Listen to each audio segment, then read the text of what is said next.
అన్నామలై స్వామి గారి అంతిమ సంభాషణ నుంచి చూద్దాము. అన్నామలై స్వామి గారు చెప్తున్నారు, భగవాన్ నన్ను బాగా పరిశీలన చేసేవారు. నేను ఆశ్రమంలో పనిచేసే రోజుల్లో ఒకసారి నేను మాతృభూతేశ్వర ఆలయంలో ప్రాపంచిక విషయాలు మాట్లాడుకునే కొంతమందితో ఉండడాన్ని చూసి ఆయన నన్ను పిలిచి, అలాంటి వ్యక్తులతోనూ గుంపులతోనూ ఉండవద్దు, అలా ఉంటే వారి వారి సంస్కారాలు నిన్ను పాడు చేస్తాయి. భగవాను నన్ను ఒంటరి జీవితాన్ని గడపమని నిర్దేశించారు. ఎవరితో మాట్లాడితేనేమో మాట్లాడొద్దు అంటే ప్రాపంచిక విషయాలు మాట్లాడినప్పుడు ప్రాపంచిక విషయాలు అయితే మాట్లాడొద్దు అని ఆ గుంపులోంచి వేరుగా ఒంటరిగా ఉండనేవారంట. సరే ఒంటరిగా ఉన్నాను కదా అని ధ్యానంలో కూర్చుంటేనేమో ధ్యానంలోంచి లేపేవారంట.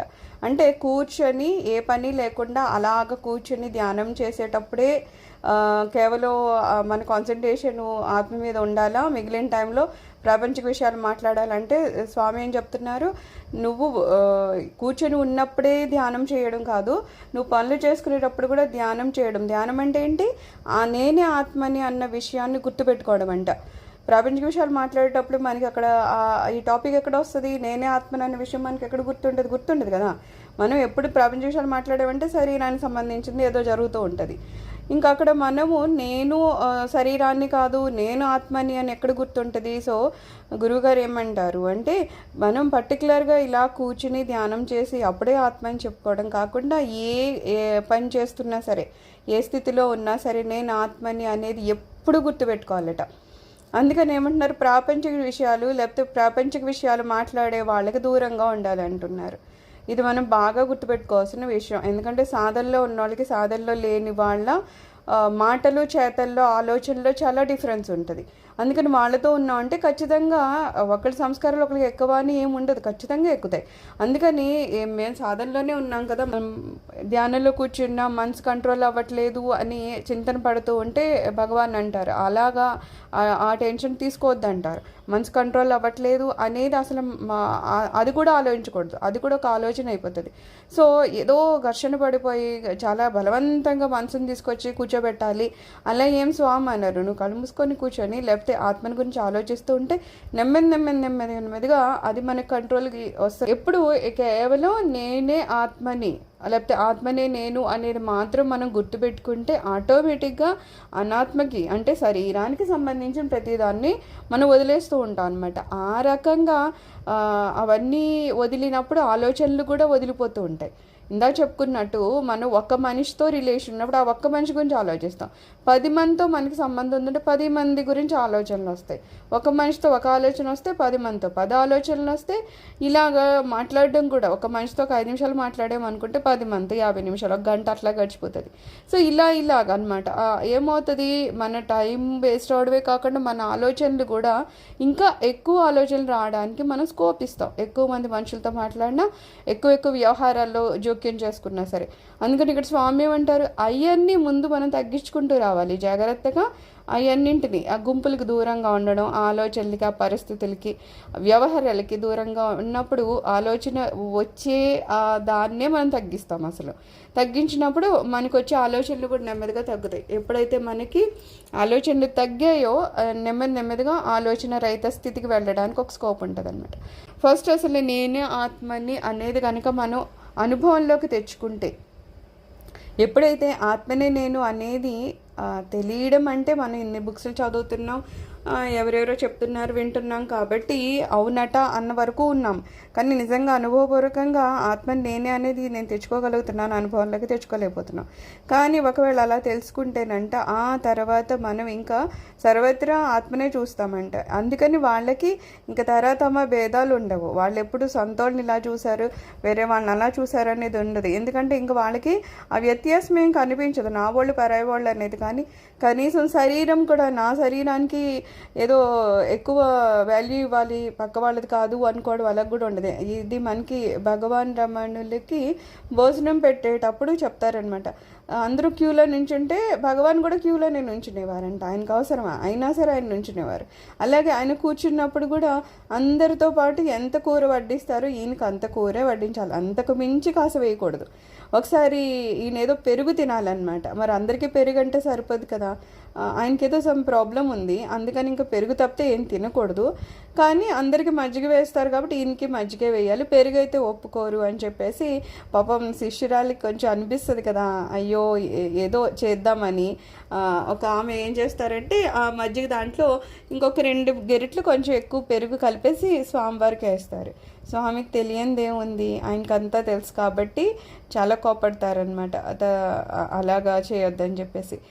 ఆత్మని నేను అని తెలుసుకుంటాము, అంతటా ఆత్మే అని తెలుసుకుంటాము, ఇంకా డిఫరెన్సెస్ ఉండకుండా అనుభవపూర్వకంగా తెలుసుకుంటారు. మనం తెలుసుకోవడం వేరు, అనుభవపూర్వకంగా తెలుసుకోవడం వేరు కదా. అప్పుడు అలాగా మనం అనుభవపూర్వకంగా తెలుసుకుంటే కనుక అంత ఆత్మస్వరూపంగానే కనిపిస్తుందట. నీకు ఇలాంటి దృష్టి ఉంటే ఏ గొడవ ఉండదు, అంతా ఆత్మే, అంతా నువ్వే. అప్పుడు ఇష్టాలు ఉండవు. నీవు పచ్చకళ్ళద్దాలు పెట్టుకుంటే అంత పచ్చగా ఎలా కనిపిస్తుందో అలాగే ఆత్మ దృష్టి అలవడితే అంత ఆత్మగానే అనుభవానికి వస్తుంది. భగవాను నాకు ఇచ్చిన ఉపదేశం ఇది. ఏదన్నా పచ్చ కళ్ళద్దాలు పెట్టుకుంటే మిగిలిందంతా నిజంగా అక్కడంతా గ్రీన్గా ఉండదు, కానీ మన కలర్ పెట్టుకున్నా కూడా కనిపించినట్టట ఆత్మ అనే దృష్టితో చూస్తే కనుక ఒక గొడవ అవుతూ ఉంది అనుకోండి, అక్కడ మన అబ్బాయి ఉన్నాడు, పక్క వాళ్ళ అబ్బాయి ఉన్నాడు. ఆ గొడవ ఎలా ఉన్నా కొంచెం మనం ఎలాగా మనసు ఒప్పుకుంటుంది, మన పిల్లోడు తప్పు లేదేమో, లేకపోతే మనవాడికి ఏదో సపోర్ట్ చేద్దామా అనే మనసు ఎలా ఎందుకుంటుంది, అది నా ఓడు అన్న ఫీలింగ్ ఉన్నప్పుడు. అలాగా అది లేననుకుందా, ఎవరో ఆ 2 పిల్లలు బయట వాళ్ళు అనుకో, మనం జడ్జిమెంట్ చేయడం ఈజీ అయిపోతుంది, ఎందుకంటే అక్కడ తరతమ భేదం లేదు. అలాగా ఎప్పుడైతే మనకి ఈ ఆత్మభావం అనేది వస్తుందో అంతటా నేను అన్నప్పుడు ఇంకా ఇష్టాలు ఉండవంట.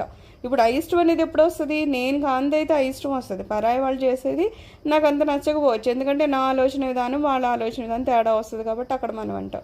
కానీ వాళ్ళు వేరే కాదని నేను అనుకుందాం, అప్పుడు నాకు ఇంకా ఇష్టం అనేది ఎక్కడుంది, ఏం లేదు కదా, ఎవరు చేసినా నాకు బాగానే నచ్చుతుంది.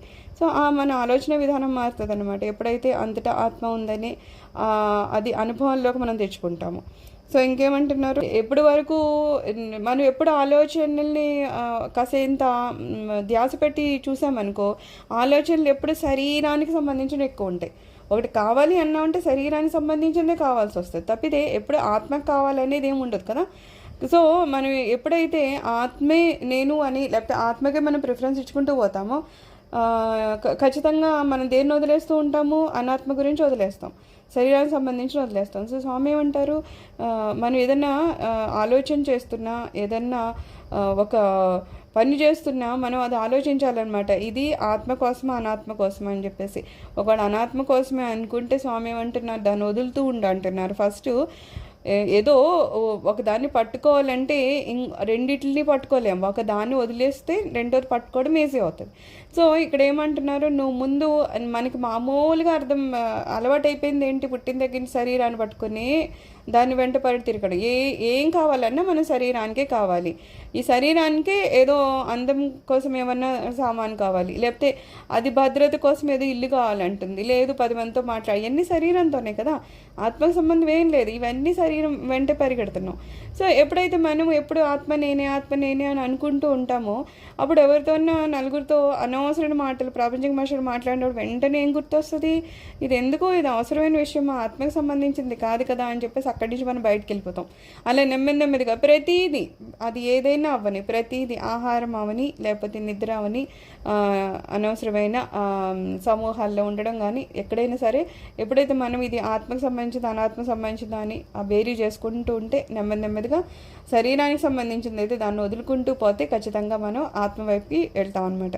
సో స్వామి ఏం చెప్పారంట, అలాగా నువ్వు శరీరానికి సంబంధించి వదిలేస్తే ఖచ్చితంగా ఆత్మను పట్టుకోగలవు. అందుకని ఎప్పుడు ఆత్మకి సంబంధించిన విషయాలే మనం ఆలోచించాలి, ఆత్మవిచారణ చేస్తూ ఉండాలి. అలా చేసినప్పుడు నిన్ను శరీరానికి పరిమితం చేసే ఆలోచనలు వదిలేస్తాయి అన్నమాట. అయితే ఒకసారి భగవాన్ అన్నారంట, మీరేమో కొండ శిఖరం మీద ఉన్నారు, నేనేమో కొండ క్రింద ఉన్నాను, దయచేసి నన్ను కూడా కొండ మీదకొని తీసుకొని వెళ్ళండి అని అన్నామలై స్వామి భగవాన్ అడిగారంట. అప్పుడు భగవాన్ అన్నారంట, నేను కొండ క్రింద ఉన్నాను అనే భావాన్ని వదిలిపెట్టు, అంతే చాలు. నువ్వు అది వదిలితే మనకిద్దరికీ తేడా లేదు. నేను కొండపైన ఉన్నాను, నువ్వు కొండ క్రింద ఉన్నావు, ఇలాంటివన్నీ కేవలం ఆలోచనలే. నువ్వు గనుక ఆ ఆలోచనలు వదిలేస్తే ఇక నీవు ధన్యుడివే. నిన్ను తక్కువ చేసే, నిన్ను శరీరానికి పరిమితం చేసే ఆలోచనలను రానివ్వవద్దు. ఏదైనా సరే ఫస్ట్ ఏంటంటే మన ఆలోచన దోషమే ఉంటుంది. ఫస్ట్ ఏదైనా మనము ఎక్కువ వాళ్ళమా, మనం తక్కువ వాళ్ళమా, ఎదుటోళ్ళు మనల్ని కించపరుస్తున్నారా, లేకపోతే ఎదుటోళ్ళు మనల్ని గౌరవిస్తున్నారా, ఏదైనా సరే వాళ్ళు ఏమైనా చేయని దాన్ని మనము ఎలా తీసుకుంటున్నామో దాన్ని బట్టే మన మీద దాని ప్రభావం చూపుతుంది కదా. ఒకవేళ ఎవరైనా గౌరవించారనుకో, అబ్బో గౌరవిస్తున్నారు అని అనుకున్నామంటే మనకు అహంకారం పెరిగిపోతుంది. ఎదుటి వాళ్ళు ఏదో కంగారుగా ఉన్నారు, వాళ్ళు కావాలని అవమానించలే, ఏదో కంగారుగా ఉండి వాళ్ళు మనం చూసుకుంటే వెళ్ళిపోయారు, అదిగో మనల్ని అవమానించామని ఫీల్ అవుతుంది. ఇవన్నీ ఎక్కడి నుంచి వస్తున్నాయి? మన ఆలోచనలు తేడాలు. ఎదుటి వాళ్ళు ఏమనుకుంటున్నారో పక్కన పెడితే మన ఆలోచనలు ఏ రకంగా ప్రభావితం అవుతున్నాయో ఆ రకంగా మన జీవితం వెళ్ళిపోతుంది. కాబట్టి స్వామి ఏమంటారు, ఫస్ట్ నీ ఆలోచన మార్చేసుకో అంటున్నారు. స్వామి నేను కింద ఉండిపోయాను, మీరు ఎక్కడో పైన ఉన్నారు, నన్ను తీసుకెళ్ళండి అంటే స్వామి ఏమంటున్నారు, కింద ఉన్నాను పైన ఉన్నాను, అసలు ఆలోచన మానే అంటున్నారు. అలా ఏమనుకుండా స్వామి చెప్తున్నారు వింటున్నాను, నేను కూడా వెళ్ళగలను, స్వామి దగ్గర చేరుకోగలను, అంతే అయిపోయింది. తప్పితే ఇక్కడే ఉన్నాను, నేను ఇంకెంతకన్నా పైకి వెళ్ళలేను అని ఆ భావంలోనే ఉండిపోతే ఇంకెప్పటికీ అతను కవర్ అవ్వలేడనమాట, స్వామి పాదాలను చేరుకోలేడు. అందుకని ముందేంటి ఆలోచనలన్నీ మనకి ఇంకా మనము మన ఆలోచనలు మార్చుకోవాలన్నమాట. అందుకని అలా ఉండమని చెప్తున్నారు. ఒకసారి భగవాన్ ఇలా అడిగాను, ఈ రోజుల్లో సముద్రాలను క్షణాల్లో దాటే విమానాలను కనిపెట్టారు, అలాగే మీరు కూడా మోక్షానికి చేర్చే జ్ఞాన విమానాన్ని కనుగొంటే బాగుంటుంది అని. స్వామి ఏమంటున్నారు, ఆల్రెడీ మనం జ్ఞాన విమానంలోనే ఉన్నాము, కానీ ఉన్నాం అనే విషయం నాకు తెలుసు కానీ నీకు తెలియడం లేదు అంటున్నారు. మనకు కూడా అంతే కదా, ఆత్మ అనేది ఇప్పుడు ఇంత కష్టపడుతున్న ఆత్మను తెలుసుకోవాలి అనేది ఎక్కడికో వెళ్ళి ఏదో చేయాల్సింది కాదు కదా, మనలోనే ఉంది. కాకపోతే అది మనలోనే ఉంది, నేను ఆత్మస్వరూపమే, నా నిజస్వరూపమేమో సహజ ఆనంద స్థితి, ఇవన్నీ మనకి తెలియక ఇన్ని పాటలు జీవితాంతో ఏదో కావాలి, ఎక్కడో ఏదో నెతుక్కుంటూ కూర్చున్నాం. ఎందుకంటే అది తెలియక, మన దగ్గర ఉన్నది ఏంటో మనకి తెలియక. అలాగా స్వామి ఏమంటున్నారు, ఆల్రెడీ మనం జ్ఞాన విమానంలోనే ఉన్నాము, కానీ ఉన్నాం అనే విషయం నీకు తెలియట్లేదు, నాకు తెలుసు అని చెప్తున్నారు. భగవాన్ తన వివరణలలో ఎప్పుడూ కూడా నేను తనకంటే వేరని అనుకోవద్దు అని చెప్పేవారు. నేను ఒక వ్యక్తిని అని, నాకు శరీరము మనసు ఉన్నాయని, నేనేదో ఆధ్యాత్మికంగా ఉన్నతమైన స్థితికి వెళ్ళానని ఇలాంటి ఆలోచనలు వద్దన్నారు. నేను ఎప్పుడైనా ఇలాంటి ఊహాత్మకమైన అజ్ఞాన పూరితమైన ప్రశ్నల్ని వేస్తే ఆయన ప్రశ్నలోని అసంబద్ధతను తేల్చి చెప్పి నన్నెప్పుడు అసలు సత్యం వైపుకే మరల్చేవారు, అంటే ఆత్మ వైపుకే మరల్చేవారు. అలాంటి ప్రశ్నలు వేయడాన్ని ఆయన ప్రోత్సహించేవారు కాదు. అయితే ఇక్కడ కొన్ని ప్రశ్నలు ఉన్నాయి. మీరు ఆశ్రమంలో ఉన్నప్పుడు భగవాన్ని ఇంకెలాంటి ప్రశ్నలు వేసేవారు అని ఒక శిష్యుడు అడుగుతున్నాడు. అప్పుడు అన్నామనే స్వామి అంటున్నారు, నేను భగవాన్ దగ్గరికి వచ్చిన మొదట్లో నేను బంధం అంటే ఏంటి, మోక్షం అంటే ఏంటి, ఇలాంటి ప్రశ్నలు వేసేవాడిని. భగవాన్ దగ్గర మురుగన్నారు ఉండేవారు. ఆయన నా ప్రశ్నలకి బిగ్గరగా నవ్వి ఇతనికి బంధం అంటే ఏంటో మోక్షం అంటే ఏంటో కూడా తెలియదు అనేవారు. నా ప్రశ్నలకు నాకే సిగ్గుగా అనిపించేది. నేను భగవాన్కి సేవ చేసేటప్పుడు భక్తులు అడిగే అనేక ప్రశ్నలకు ఆయనే ఇచ్చే సమాధానాలు వినేవాడిని. నేను చాడ్విక్ను ఇతర భక్తులను వేదాంతం గురించి అనేక ప్రశ్నలు అడిగేవాడిని. అలా ఆయన ఇచ్చే సమాధానాలను వింటూ ఉండడం వలన చక్కటి జ్ఞానం కలిగింది. ఆయన సమక్షంలో మాట్లాడిన అనేక విషయాల వలన జ్ఞానం స్థిరపడింది. ఒకసారి మురుగన్నారు భగవాన్ గురించి ఇలా రాశారు, మీ దగ్గరికి వచ్చిన వ్యక్తులకు జ్ఞానాన్ని ప్రసాదిస్తున్నారు.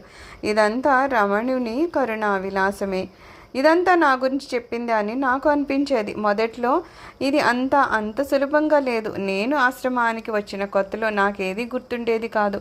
నేను ఎప్పుడు ఒక కాగితం పెన్సిల్ పట్టుకొని దగ్గర ఉండేవాడిని. భగవాన్ ఎప్పుడు ఏం చెప్పినా సరే వ్రాసుకునేందుకు. నా మతి మరుపు భగవాన్ బోధలను అర్థం చేసుకోవడానికి అవరోధంగా అనిపించి భగవాన్తో ఒకసారి నా మతి మరుపు గురించి ప్రస్తావించాను. భగవాను నా కళ్ళలోకి ఒకసారి అలా కొంతసేపు ఏమి చెప్పకుండానే చూశారు. అప్పటి నుంచి నా జ్ఞాపక శక్తి పెరిగింది. ఆ తర్వాత నేను కాగితము పెన్సిలు ఉపయోగించలేదు. కొన్ని దగ్గర మనకి బలహీనతలు ఏమిటంటే మనము వాటి నుంచి బయటికి రాలేము. అప్పుడు ఖచ్చితంగా భగవాన్ అడగాలన్నమాట, స్వామి ఇదైతే నా వల్ల అవ్వడం లేదు, సో దీన్ని ఎలాగా సరి చేయాలి మీరు చేయండి అని. అందుకే సర్వస్వ శరణాగతి. అది ఏదైనా అవ్వని, ఏదో మంచి చేస్తే గురువు గారి దగ్గర ఉంటాము, భగవాన్ దగ్గర ఉంటామని కాదు. మనలో ఉన్న చెడు కూడా వాళ్ళే తీయాలి. ఎందుకంటే చెడు లక్షణాలు అంత ఈజీగా పోవు, ఎన్నెన్నో జన్మల నుంచి తీసుకుని వచ్చాం కదా, అవి మనకి తెలుస్తుంది. ఇది అబ్బాయి ఇక్కడ ఇట్లా కాదు, నేను ఇలా ఉండకూడదు, ఇలా ఉండాలి అని అనుకుంటాం, లేదు ప్రయత్నం కూడా చేస్తాం, అయినా సరే సఫలీకృతం అవ్వలేం. ఎందుకంటే ఇంకా కొన్ని ఉన్నాయి మన డామినేట్ చేసేస్తాయి. అలాంటి టైంలో ఏం చేయాలి, భగవాన్ నా వల్ల కావడం లేదు మీరు ఏమన్నా చేయండి అంటే అప్పుడు ఆయన మనకి సహకరిస్తారు. అందుకే ధ్యానంలో కూడా నేను చెప్తాను, ఎవరికైనా ధ్యానం కుదరట్లేదంటే ఫస్ట్ చేయాల్సింది భగవాన్కి, భగవాన్ నాకు ధ్యానం కుదరట్లేదు మీరు చూడండి అంటే స్వామివారు ఆయన కృప మనకు చూపిస్తారు. అప్పుడు ఏంటనేది మనకు అర్థమవుతుంది. సో తర్వాత ఏమంటున్నారు, ఒక స్త్రీ తన యాత్ర మధ్యలో స్వామిని దర్శించుకొని ఆయన ఆశీస్సులను సలహాలను కోరారు. అల్లామలే స్వామి, నీవెక్కడికి వెళ్ళినా నేను ఆత్మను అన్న విషయాన్ని మర్చిపోకుండా ఉంటే అది చాలును. ఒకసారి భగవాన్ దగ్గరికి ఒక విద్యార్థి వచ్చి తాను ఇంకా పై చదువులు చదువుకోదలిచినట్లుగా చెప్పారంట. అప్పుడు భగవాన్, ఇంకా చదువుకుంటే మంచిదే, కానీ ఆచరించేది ఎవరో తెలుసుకో అని. ప్రతిదానికి ఒకే ఆన్సర్ వస్తుంది మన భగవాన్కి. ఒక ఆమె ఏమో ఏదన్నా సలహా ఇవ్వండి అంటే ఆయన సింపుల్గా ఏం సలహా ఇచ్చారు, ఎప్పుడు నేనే ఆత్మని అనే విషయాన్ని గుర్తుపెట్టుకో అంటున్నారు. అలాగే ఒక అబ్బాయి నేను ఇంకా బాగా చదువుకోవాలనుకుంటే బాగుంది, చదువుకో బాగుంది, కానీ అది చదివేది ఎవరు, అది గురించి అంటే ఎవరు, నేనెవరు కదా. ఒక బాగా ముసలాయనంట, ఆయన చెప్తున్నారంట, నేను చాలా కాలం ఎక్కడెక్కడికో తిరిగాను, ఏంటేంటో చేశాను, ఆఖరికి ఇంకా చావుకు దగ్గర పడేంత ముసలివాడిని అయిపోయాను. అప్పుడు నాకు అర్థమైంది నేనేం నెతుకానో అది నా దగ్గరే ఉంది, ఆ సత్యం ఏంటో ఆ ఆత్మ అనేది ఏదో నా దగ్గరే ఉందనే విషయం అలా లాస్ట్లో దొరికింది. మనం కూడా అంటారనమాట, యాత్రలు అవి చేస్తూ ఉంటారు, ఎక్కడెక్కడికో వెళ్ళి నెతుకుతూ ఉంటారు, సత్యం ఏంటి అనేది బయట నెతుకుతారు. కానీ నిజానికి ఏంటి, మనం ఎక్కడికైనా వెళ్ళి ఏమైనా నెతుకుతున్నా అంటే డైరెక్ట్ ఇండైరెక్ట్గా మనం దేనికోసం చేస్తాం, ఏ పని చేసినా అందులో ఆనందం దొరకాలనే చేస్తాం. ఏదో దుఃఖము ఉండాలని ఏం చెయ్యం కదా, ఏదో కష్టపడాలి బాధలు రావాలని ఏ పని ఎవరు చేయరు. ఏ పని చేసినా దానివల్ల ఆనందం దొరుకుతుందనే చేస్తాం. ఒక యాత్రకి వెళ్ళినా నిజంగా చెప్పాలంటే డైరెక్ట్ ఇండైరెక్ట్గా మనం చేసేది అందుకే. ఒక గుడికి వెళ్ళినా, గోపురానికి వెళ్ళినా, దేవుణ్ణి ప్రార్థించినా, ఏం చేసినా దేన్ని ఎత్తుకుతున్నాం మనం, ఆనందం ఎత్తుతున్నాం. అయితే ఇది నెతికాం కానీ ఆఖరికి ఏమంటున్నారు, ఎక్కడెక్కడికో వెళ్ళి నువ్వు నెతికెక్కర్లేదయ్యా, అదేదో నువ్వు అడుగుకుంటున్నావే అది నీలోనే ఉంది అనే విషయము ఆయనకి తెలిసేసరికి చాలా టైం అయిందంట. అదృష్టం ఉన్న వాళ్ళకి ఇంకా కాస్త మనకి జీవితాలు ఉన్నప్పుడే తెలుస్తాయి. అలాగా ఆఖరి క్షణంలో తెలిస్తే అప్పుడు చేసుకోవడానికి కూడా ఏముండదు అనమాట. అందుకని ఇలాంటి వాళ్ళు ఎందుకు అలాగ పాపం ఏదో రచన చేసో లేకపోతే అలా బయటకు వచ్చి అందరికీ చెప్తారు, వెంటనే ధ్యానం చేసుకొని కూర్చోకుండా ఎందుకు చేస్తారంటే, అయ్యో నేనేదో నష్టపోయాను జీవితంలో, కనీసం మిగిలిన వాళ్ళని అలా నష్టపోకూడదు కదా అని చెప్పడం కోసం అనమాట. అందుకని ఆయన జీవితం అంతా అయిపోయిన లాస్ట్లో ఆయన కవి అట, అందుకని ఆయన చెప్పారనమాట, జీవితం అంతా నేను నెతికాను, దేన్ని నెతికాను అది ఎక్కడో కాదు నాలోనే ఉందనే విషయం నాకు అర్థమైంది అని. శాంతి అంటాం, అది ఎక్కడుందో అని వెతికితే అక్కడ ఏమంటున్నారు, అసలు శాంతి నీలోనే ఉంది, అది మర్చిపోయి మనం బయట తిరుగుతున్నాం కాబట్టి అసలు ఆ శాంతి కూడా దొరకట్లేదు. సో ఏదైనా సరే ఏమంటున్నారు, ఏది వెతుకుతున్నామో అది నిజానికి మనం ఏదో అన్నట్టు మన ఇంట్లోనే మనం అది పెట్టేసుకుని తాళం వేసి సూర్యంతా తిరిగామంతే, ఎంతకాలం తిరిగినా మనకు దొరుకుతుందో దొరకదు, ఎందుకంటే మన ఇంట్లో పెట్టి కూర్చున్నాం. అలాగా మనలోనే ఉంది ఆత్మ అని, సత్యమను, ఆనందమను, ఏదైతే అన్వేషిస్తున్నామో అది అని ఏదైనా అది మనలో ఉంది. కానీ మనము ఇది వదిలేసి బాహ్య ప్రపంచం వెంట పరిగెడుతున్నాం. అదే నా గురువు రమణుని బోధ, అదే మీకు నేను చెప్తున్నాను, నీవెవరో నీవు తప్పక తెలుసుకొని నీవు అదిగానే ఉండిపో అంతే. ఇది తెలుసుకుంటే చాలు, నీవు శరీరం అని మనసు అనే భ్రాంతిలో ఉన్నావు, కానీ నిజానికి నువ్వు ఆత్మవు. నేను శరీరాన్ని అన్న భ్రాంతిని పోగొట్టుకుని అసలైన నేనని పట్టుకొని అదిగా ఉండాలి. అక్కడెక్కడికి తిరగడం వలన నువ్వేం సాధిస్తావు, నిన్ను నీవు శరీరంగా భావించినట్టు వలనే నీకు బాహ్యంగా ఉండే దేవుణ్ణి పూజించడం కొరకు అన్వేషిస్తున్నావు. దానివల్ల కొంత ఉపయోగం ఉన్నప్పటికీ నీవు మనసును దూరంగా పోలేవు. నీవు చూసేదంతా మనసు కల్పించిన కల్పనలే. నీకు బాహ్యంగా ఉన్న దాని వలన నీకు ప్రశాంతత రాదు. నీకు బాహ్యంగా కనిపించేది అంతా మాయ, అవి నిజం కాదు. సత్యాన్ని తెలుసుకోవాలంటే నీ లోపలికి వెళ్ళు. మానసిక కల్పనలన్నీ ఎక్కడి నుంచి ఉద్భవిస్తున్నాయో ఆ మూలాన్ని అన్వేషించడానికి నీ లోపలికి నువ్వు వెళ్ళాలి. నువ్వు చూసేదంతా నిజము అని అనుకుంటున్నావు కనుక శాంతి కొరకు బాహ్య ప్రపంచంలో వెతుకుతున్నావు. కానీ అది నిజం కాదు. ఇవన్నీ కూడా ఆత్మలో ఉన్నవే. బాహ్యంలో ఉండే అనేక దేవుళ్ళను వెతుకుతూ పూజిస్తూ ఉండడము సరికాదు. నీవు నీ లోపలికి వెళ్ళు. ఒక ఏనుగు కొయ్యతో తయారు చేయబడి ఉందనుకుందాం. దాన్ని కొయ్యగా చూస్తే అది కొయ్యే. కానీ మనము దాని యొక్క నామరూపాలని పట్టుకొని అది దేంతో తయారు చేయబడిందో ఆ కొయ్యను గమనించడమే లేదు. అంతా ఆత్మే. ఈ నామములు రూపములు అన్నీ భిన్న భిన్నంగా తెలుస్తూ ఉంటాయి. అది మంచి ఇది చెడు అని అనిపిస్తూ ఉంటుంది. ఇవన్నీ కూడా నీకు నిజమైన ఆత్మ ఏ మాత్రము ఎప్పటికీ మార్పు చెందింది, రెండవది లేనిది, అవిభాజ్యమైంది అయినా ఆత్మ తెలియకపోవడం వల్లనే కనిపిస్తూ ఉన్నాయి. రకరకాల విద్యుత్ దీపాలు ఉండవచ్చును, కానీ వాటిలో విద్యుత్ శక్తి మాత్రం ఒకటే కదా. నీవు కరెంటు లాంటి ఆత్మతో తాదాత్మ్యాన్ని చెందాలి, అంతేగాని కనిపించే రూపనామాలను పట్టుకోకూడదు అంటున్నారు. మరొక పద్యము ఇలా చెప్తుందంట: నీ అహంకారం వల్లనే నువ్వు ఏ అడవికో హిమాలయాలకో వెళ్ళి అక్కడ ఆధ్యాత్మిక దీప్తిని పొందాలనుకుంటున్నావు. ఇవన్నీ మనసు యొక్క భ్రమలే. అవన్నీ కూడా మనసు యొక్క పరిణామము, పనితీరులను బట్టి ఉంటాయి. నువ్వు వెతికేది నీలోనే ఉంది. నిన్ను నీవు తెలుసుకోకుండా ఇతరులను తెలుసుకోవడం అజ్ఞానమే కదా. మనసులోని అనేక విషయ పరిజ్ఞానము, మనసు పొందిన అనేక అనుభూతులు, ఇవన్నీ అజ్ఞానమే. నిజమైన జ్ఞానము మనసులో కానీ ఇతర బాహ్య ప్రపంచంలో కానీ కనపడవు. రంగుటద్దాలలో నుంచి చూస్తే ప్రపంచం రంగురంగులుగా కనిపిస్తుంది. నీ మనసు మలినంగాను అశాంతితోనూ ఉంటే ఈ ప్రపంచం కూడా అలాగే కనిపిస్తుంది.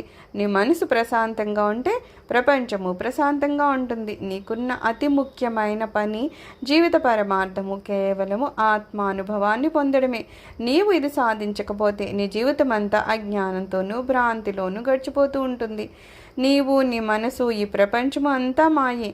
ఆ మాయకు బానిసవు కావద్దు కనుక ఆత్మానుభవాన్ని పొంది మాయను నీ బానిసగా చేసుకో అంటున్నారు. మనమంటే నిజంగా ఏదన్నా బాధపడుతున్నా అన్నా ఇంకోటన్నా ఎందుకంటే అసలైన నిజం ఏంటో మనకు అర్థం కావడం కాబట్టి. ఎందుకు బాధ కలుగుతుంది? బయట ఏదో దొరకలేదు అంటాం, లేకపోతే బయట ఏదో వేరే వ్యక్తి వల్ల నేను కష్టపడ్డాను అంటాం. అది వేరే వ్యక్తి అంటున్నాం కాబట్టి బాధ. అదే అంతటా ఆత్మే ఉంది, ఆ వేరే వ్యక్తి కూడా వేరే ఏం కాదు, నాలాంటి ఆత్మే అని అనుకున్నప్పుడు అతని వల్ల నా ఏది కష్టమో అని సుఖమో అని అది మనం పెద్దగా ప్రభావితం కాము. ఎందుకంటే నా వల్ల నాకేమైనా కష్టం ఉంటుందా? నేనేదో తప్పు చేశాను, నా వల్లే ఏదో నా చేతిలోంచి ఏదో జారి నా కాలు పడింది, అది నొప్పి పుడుతుంది, నన్ను నేను తిట్టుకోను కదా, ఏదో బై మిస్టేక్ పడిందిలే అనుకుంటాం. అలాగా ఎప్పుడైతే ఆత్మ నాలో ఉన్నది ఎదురుగుండా ఉన్న వాళ్ళందరిది అలే అన్నప్పుడు వాళ్ళే తప్పు కూడా మనకి అది తప్పుగా కనిపించదు, దానివల్ల మనకి బాధ కలగదు. అయితే ఎందుకు మనకి అశాంతి కానీ ఈ బాధలు కానీ ఇంకోటి కలుగుతున్నాయంటే అసలు సత్యం ఏదో మనకి అర్థం కాలేదు కాబట్టి. ఎప్పుడైతే అంతటా ఉన్నది ఆత్మే, లేకపోతే ఎంతమంది మనుషులుగా నేను చూస్తున్నానో వాళ్ళందరూ కూడా ఆత్మస్వరూపులే. నేనే అన్ని రకాలుగా ఉన్నాను. సో అందరిలాగా నేనే ఉన్నాను అని అది కనుక మనకు అర్థమైతే, ఎలా అయితే నా మీద నాకు కోపం రాదు అలాగే వేరే వాళ్ళ మీద కూడా నాకు కోపం రాదనమాట. సో ఆ నిజాలు మనము తెలుసుకోలేక, లేకపోతే దాన్ని అనుభవపూర్వకంగా ఆచరణలో తెచ్చుకోలేక మనకి కష్టాలు కలుగుతున్నాయి అనమాట. ఎప్పుడైతే మనకు ఆ సత్యం మనకు అర్థమవుతుందో, చాలా అంటే చాలా క్లియర్గా మనం దాన్ని అనుభవంలోకి తెచ్చుకోగలిగితే కనుక, అందుకని వాళ్ళకి ఇంకా ఏమీ కష్టం ఉండదు, నష్టం ఉండదు, ఒకళ్ళు అవమానించారని ఉండదు, ఒకళ్ళు ఏదో చాలా గొప్పగా పొగడారని ఉండదు. ఎందుకు ఉండదు అంటే అంతటా ఒకలే అనే భావం మనకు వచ్చేసి ఉంటుంది. అంతటా ఉన్న ఆత్మ నాలో ఉంది, నాలో ఉన్న ఆత్మే అంతటా ఉంది, వేరే ఏమీ లేదు. సో అది కనుక మనకు అర్థమైతే జీవితం ఇంకా సులభంగా వెళ్తుంది అనమాట. సర్వం శ్రీ రమణ చరణారవిందార్పణమస్తు. లోకా సమస్తా సుఖినో భవంతు.